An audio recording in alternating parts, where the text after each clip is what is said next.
So for most of you guys who know me, you guys know that I am a big fan of Pebble. And ever since I got this one here, the original Pebble, it's just been the one accessory that I prefer to pair up with my smartphone. And I think one of the major things that gravitated me towards Pebble was that it wasn't OS specific. So if you initially bought this and were using it on Android, and say you decided to jump on the bandwagon of iOS and purchase an iPhone, you would know that this watch can go cross-platform. It works with Android, it works with iOS, and that's a good thing, because then it doesn't mean having to buy a whole new set of accessories, like the Gear watches, which are locked down to Samsung devices, and the Apple Watch, which obviously is locked to iOS. Pebble can go cross-platform, and I think that's one of the major things that sold me on wanting to purchase one of these and use them. And I've been using this one for quite some time now. This is the original Pebble. But like all good things, when you find something that works, sure, it works. No need to upgrade, but then you get curious of the next phase up, which led me to getting the Pebble 2. Well, not the Pebble 2, sorry. Pebble Time. I was calling this the Pebble 2 for some time now. No pun intended. But I always thought that this was going to be the second version, and instead it wound up being its own timeline legacy on Pebble. So one of the cool things I loved about the Pebble Time was the fact that you can do voice response, because there was a microphone built in right there on the side. And with that microphone right there, you were able to do voice responses and text messaging. So that was always a cool thing. Sure, the color display is not really absolutely vivid. It looks a little washed to some people's eyes, but still it was kind of cool to know what kind of notifications you were getting based on the color that it brought up. And so I really enjoyed using the Pebble Time. It's more squarish compared to the original, and it has a nice curve to the body itself. So it made it fitting onto your wrist to be kind of cool. And I love the fact that the charging mechanism was on the back and not on the side as the original Pebble. Now I am on a quest of collecting these smartwatches, so I can say I've had them all, since Pebble is a legacy tech company. And so I then had to get myself the Pebble 2. Now the Pebble 2 is one device that I really gotta say just kind of continues on from the Pebble Time. Now, if you guys may notice, it has that microphone on the side, which initially, you pretty much can use voice response. It's a lot lighter than the original Pebble, and I gotta say it is a bit smaller. So let me hold the Pebble up side by side with it. And so it is a little bit smaller than the original Pebble, which is an okay thing, because technically it's lighter on the wrist, so it's not so heavy. And yes, this one does not have a color display. It is using the E-Ink technology as normal. The display itself, I believe, is Gorilla Glass, and so it protects it from real easy nicks and scratches. So, I mean, that's kind of a good touch, because I can say that with the original Pebble, and even the Pebble Time, I always got worried if it was going to get scratched up, damaged, and where the scratches would then interfere with the display itself. But nonetheless, we don't have to worry about that here. Now, the display kind of sits up compared to the original Pebble, which doesn't kind of rise.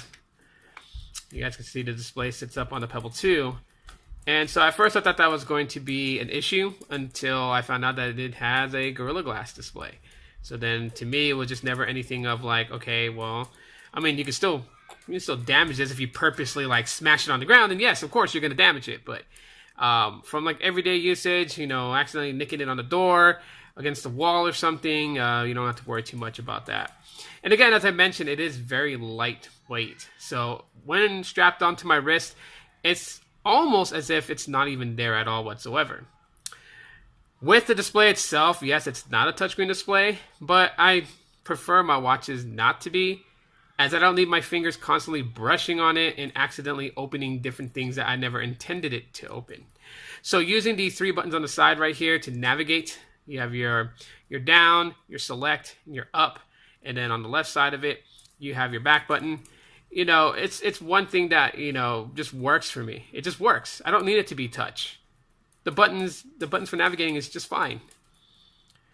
Another really big thing about this is that it is water resistant, so I can leave it strapped on, take a shower, it's going to be just fine, you know, so I'm not going to, who's going to be pushing buttons while they're taking a bath, you know. So the buttons do have a sealant around them, so as long as you don't push the buttons while it is submerged in water, anything like that, water will not get in to damage the watch. But yeah, you can wash your hands and not have to worry about it getting damaged by water whatsoever. Believe it is at the same standard, so I believe it's at 3 feet for 30 minutes or a little bit longer. I don't know. I haven't gone swimming with it, so I really can't tell you exactly when it starts to act funky by being submerged in the water for a good amount of time. But the biggest selling point of Pebble is battery life for days. Now with this watch, because you know, it is fairly new. It's fairly new in my Pebble lineup. And so I am pulling about 7 days with battery life on this watch. So once a week, I have to charge it. Charging time is not hard whatsoever. It does not take very long either, as it only takes an hour before it is fully charged. At least for me. Some people may differ. I may actually do one and time it. And of course, the charging dock station is easy to charge. Simple. Magnetic. Connect, and boom, we are charging. It also says it's fully charged.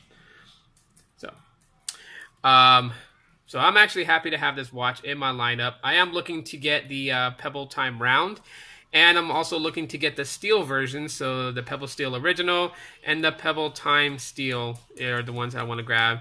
So 3 out of 3. I don't think the Pebble Core was ever released. I know that it was a concept that they were coming out with. It was supposed to launch with the Pebble 2 Steel and I believe the Pebble Time 2, but that never came to realization. Not too sure about it, but I just kind of wanted to give you guys a quick, you know, my impressions of the Pebble 2 and just kind of let you guys know what I think about it. I still think it's a great buy. I mean, if anyone was to ask me, is a Pebble watch still worth getting? Yeah, it is. The functions still work. Watch face downloads still work. Notifications, which is originally what it's supposed to be for, work flawlessly. You still access emails and stuff. And the fact that you can still voice command to do various tasks like respond to text is one thing that I think is absolutely cool. No built-in speakers, so you can't really take phone calls from the Pebble watch. But hey, that's not a killer for me. So this sucker actually costed me $55, okay? Which is not bad at all compared to what it was originally going for, $129. I got it for $50 on Amazon, well, $55. And to me, that's it's a pretty cool steal. I got it in all black because I was thinking to myself, black is a ubiquitous color to go with anything. And anything you wear kind of goes with it. So it has that nice sporty look, so it just looks like a sporty watch.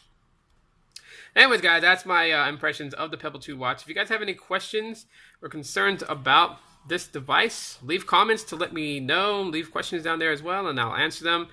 As always, subscribe for more content like this. And yeah, I will talk with you guys in the next one.